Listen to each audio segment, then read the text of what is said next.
Hello everyone, నేను doctor Ashwin Kumar, consultant child specialist, Shri Manju hospital. Today మనం ఓపీడీలో కామన్గా ఎన్కౌంటర్ అయ్యేది కిడ్స్కి ఫోన్ ఇవ్వడం కరెక్టా కాదని చాలా మంది అడుగుతున్నారు ఆఫ్ లేట్. నేనైతే ఇవ్వడం కరెక్ట్ కాదని చెప్తాను and I put my point ఎందుకు వద్దు అనేది. ఒక less than 2 year old kid phone ఇనీషియల్గా మనం ఎక్స్పోజ్ అయ్యామనుకోండి, for example normal less than 2 year old అసలు యాక్చువల్గా చేయాల్సింది ఏంటి, మదర్ నుంచి స్టిమ్యులేటర్ ఎన్విరాన్మెంట్ ఉండాలి. అంటే స్టిమ్యులేటర్ ఎన్విరాన్మెంట్ ఏంటి, ఆడిస్తూ, దగ్గర తీసుకుంటూ, నవ్విపిస్తూ, కడిల్ చేసుకుంటూ, తను మాట్లాడుతూ తన మాటలు తన బేబీ వినేటట్టు లేకుంటే తను నేర్పించుకునేటట్టు. ప్రతి ఏజ్కి ఒక పర్టికులర్ మైల్ స్టోన్ లాగా వస్తుంది.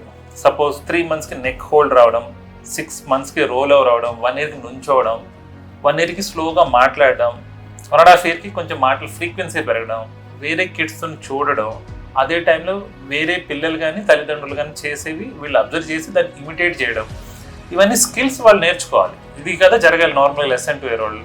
ఇప్పుడు సపోజ్ ఫోన్ వచ్చింది అనుకోండి, తల్లిదండ్రులు ఫోన్ ఎందుకు ఇస్తారంటే వాళ్ళకి బిజీ షెడ్యూల్ అయినా అయి ఉండాలి, లేదంటే వీళ్ళు ఎక్కువ తినాలనే ఉద్దేశంతో అయినా అవ్వాలి.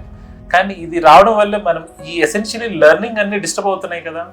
సో మోస్ట్ టైం వీళ్ళు ఇక్కడ స్పెండ్ చేసినప్పుడు ఫోన్ మీద, మరి ఏ ఎన్విరాన్మెంట్లో అయితే వాళ్ళు పెరగాల్సిందో దాన్ని దూరం అవడం వల్ల వాళ్ళు నేర్చుకునేవి డిలే అవుతాయి.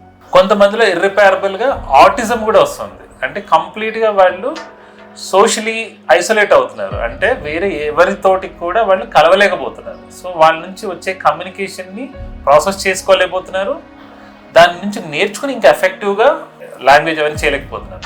అంటే ఎవరితో కలవలేకున్నట్టుగా అవుతారు, ఏవి నేర్చుకోకుండా అవుతారు. సో దే విల్ బి ఫిజికల్గా మనతో ఉంటారు కానీ మనం చెప్పిన పలకని విధంగా, నేర్చుకునే విధంగా, మాట్లాడిన విధంగా అవుతున్నారు. So this causes damaging effects కాబట్టి ప్లీజ్ అవాయిడ్ ఇట్.